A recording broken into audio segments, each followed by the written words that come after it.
Welcome to the China Myth Podcast, a show about understanding today's China and how to work more constructively with your Chinese counterparts. It's brought to you by EME China Consultants and hosted by me, Jin Xu, author of The Chinese Honeymoon Period, Everything We Know About China, and the soon-to-be published After the Chinese Honeymoon.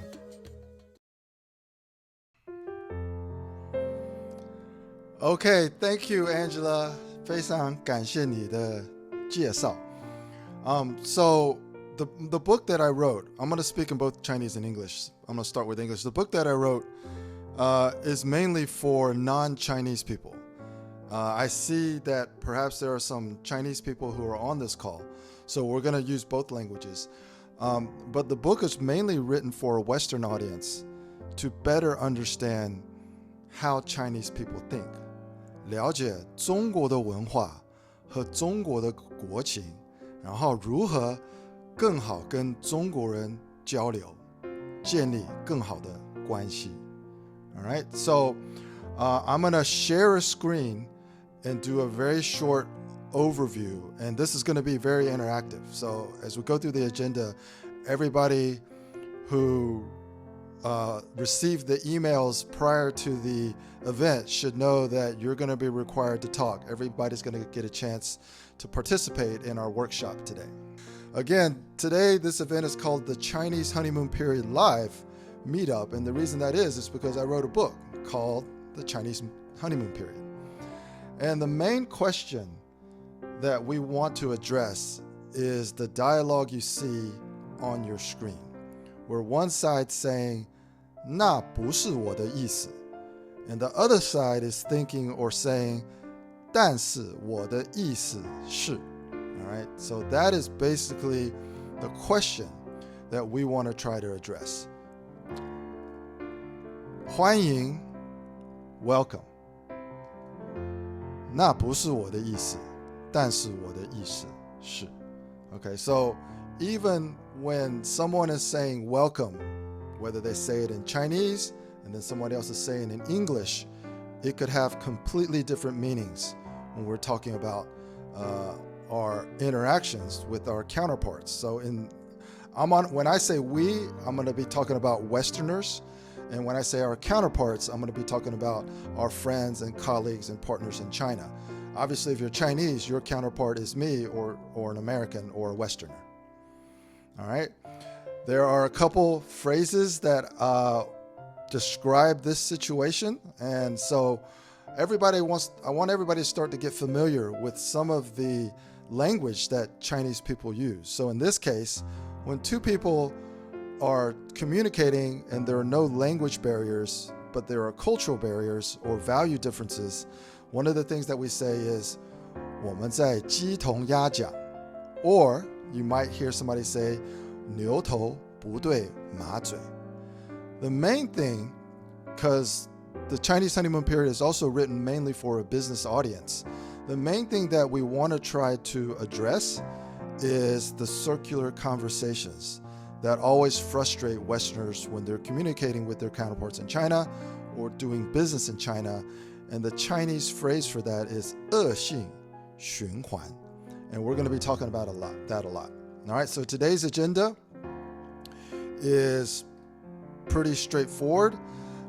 Everybody's going to get a chance to do self-introductions. And you can choose to do this in English, or you can choose to do this in Chinese. It's either or. In Chinese, we say 自我介绍, and this is just the common ritual when you meet anybody in China is you introduce yourself. Now, whether you've read the book or not, we're going to do a deep immersion into the first two chapters of this book. And chapter 1 talks about how they operate. Again, they refers to our counterparts and friends in China. How they operate is based on Guanxi, which everybody is familiar with. And chapter 2 is what they consider. This is based on a term called Lìyì. And I think Michael asked a couple questions about Lìyì. So we'll really get into that. We're going to try to do some role playing and then leave whatever time is left at the end for live Q&A. All right. So this is the warm-up session. Okay, so one of the things that I find a lot of people, they kind of have questions or they get nervous about introducing themselves to very important people in China. And they say, well, what should I say? What should I do? I want everybody to think of this ritual not as something to be afraid of, but just think of it as a warm-up. Because this is how Chinese people actually feel when they're meeting somebody new. Everything is like a warm-up. We're getting to know each other. We're exchanging ideas. It's probably just the same in any culture. All right. So our goal in this next part of this event is we're going to introduce ourselves. But before we introduce ourselves, we want to talk about why it's important and what we are supposed to accomplish, or what should be some of our goals during the proverbial warm-up period, or 自我介绍. So let me pause for a second. Angela, I can't see everybody because I'm running the presentation, but I want you to ask a couple people what they think their goals are when they introduce themselves to someone in China.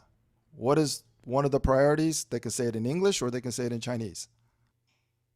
Yeah, that's very good. Everything about what we're doing is really about mindset.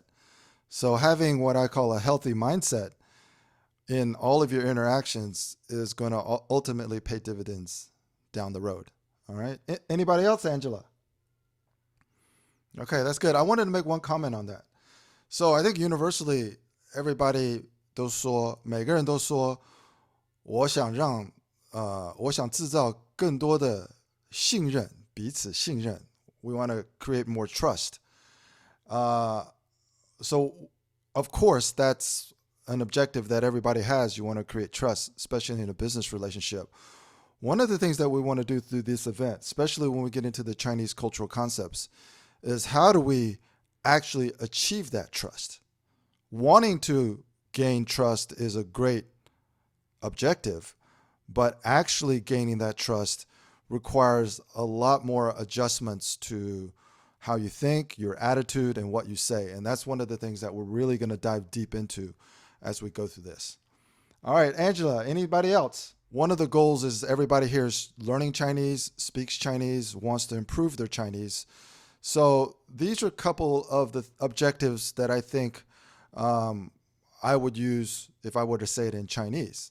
摸透对方, which is to really understand what the other side or the other person values. 做好关系, that's pretty basic. Develop the Guanxi relationship, develop the trust, that all falls under the 做好关系 umbrella. 了解彼此, understand each other better. And another important one, especially when you're doing business in China, is 表达诚意, which means to exchange or to offer some goodwill, because that's how the Guanxi process starts. When you are starting to exchange goodwill and reciprocity, that is when everything starts as far as deepening the Guanxi. And of course, 彼此 is just a term where it implies that whatever you're willing to do for me, I will be willing to do for you. Whatever hardships or sacrifices you are willing to endure, I would also be willing to endure those too. And it's just a term that says we're in the same boat, we're fighting the same battle, we're on the same side. 彼此. All right, so what we're going to do now is I'm going to do my self-introduction, and then we're going to ask for volunteers to do their self-introduction. And then we're also going to go over the scorecard that I created on how we can measure our performance when we give our introduction. All right, so I'm going to go first. I'm going to start with, and again, we're not going to limit ourselves to Chinese or English. We can just use whatever we think we feel more comfortable with. So I'm going to start with my background. My background is 我的背景. So I always wanted people to know when I'm in China, 我是在美国土生土长的. So I want to let them know, even though I speak Chinese, a lot of the things that I may say inappropriately or a lot of things that I may believe come from my American upbringing. And I grew up in this type of environment. I played sports when I was small, and you can see I'm the only Chinese person on my team. And I'm just a typical American kid. The only difference is 只有我是中国人在这么多的美国人里面. So what I wanted to suggest is I basically think American, even though I speak Chinese, and I love doing business in China. I'm also married to someone who is originally from China. Even though we met in the U.S., 她是湖南人, okay? 她是湘妹子. She is still a very traditional Chinese gal, but you can see we got married at the DeKalb County Courthouse in Atlanta, Georgia. I've recently become a father. This is my son. His name is Jaden, and he was born in Irvine, California, where we currently live. 他是我们下一代的 ABC, American-born Chinese. 但是我的老家, one of the things that I always talk about when I'm introducing myself, when I'm in China and I introduce myself, 自我介绍, I always talk about my native place, 我的老家. Now, even though I was born and raised in Atlanta, Georgia, 我的老家是江苏淮安. All right, so this is how I start to build those common connections with people in China. 我的老, because they want to know 你老家, 你是哪里人? 你的老家是什么? 我的老家是江苏淮安.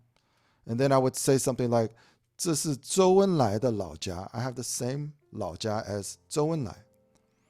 Now, in this case, I would talk about, okay, the reason that we're here today is because I wrote a book called The Chinese Honeymoon Period.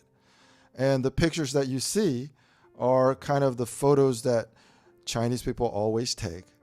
And it's a microcosm of the visual elements of doing business in China, where everything you see is bright and shiny on the exterior. And even in our marriage here, you can see it looks like we have, perfect chemistry and there are no communication or cultural problems. And the whole basis of the book is basically to let everybody know that what you see on the surface, that is the proverbial Chinese honeymoon period, isn't what is happening beneath the surface. So I say, 但是没你想的那么容易. And one of the themes that we're going to go over today when everybody else is doing their self-introductions is knowing how to speak Chinese doesn't mean you know what to say in Chinese. So for those of you who don't speak Chinese very well, if you imagine that you're introducing yourself to someone in China, you can create all of the objectives that we talked about in the beginning. Gain trust, deepen Guanxi, get to know each other. You can do all of that without actually speaking Chinese, but it's knowing what to say. All right, and this is the scorecard that we're going to use today. And somebody asked me about the keyboard in the back. That's the abacus that is part of the online program that I launched last year called Solving China's Unknown Unknowns. The scorecard that I want everybody to start thinking about. And even though we had some problems with the share screen, the audience that I'm speaking to today is a group of mainly non-Chinese people who are very passionate about learning Chinese, learning to speak Chinese, and learning Chinese culture. So what I wanted to do is I want to demonstrate relevant credentials.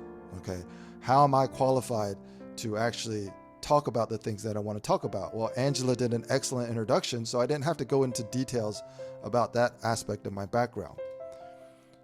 You also want to give insights into some of your hobbies and your interests. And the reason is because whenever you talk more personally about the things that you're interested in and the hobbies that you have, it creates an opportunity for your counterpart in China to be able to connect with you in a deeper way with common interests and common hobbies. And you'll find out that they will always try to reciprocate whatever it is that you're interested in.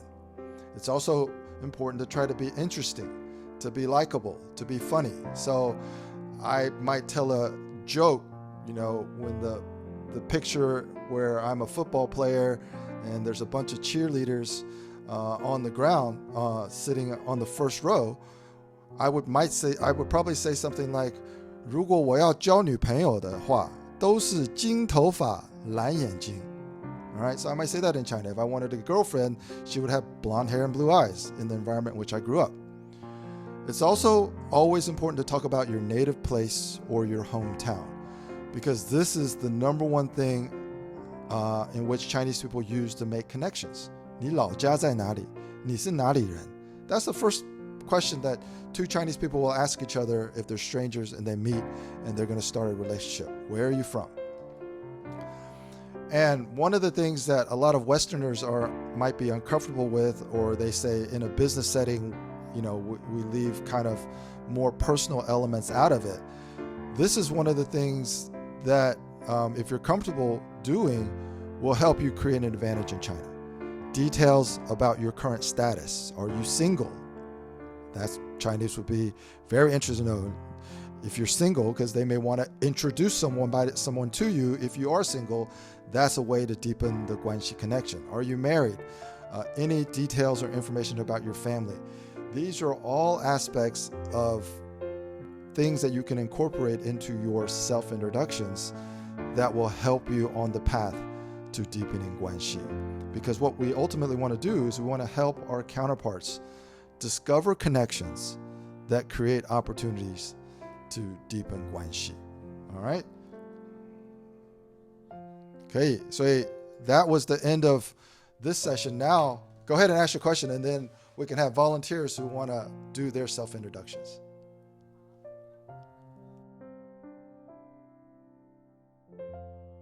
Follow me for more insights about yourself in relation to your Chinese counterparts.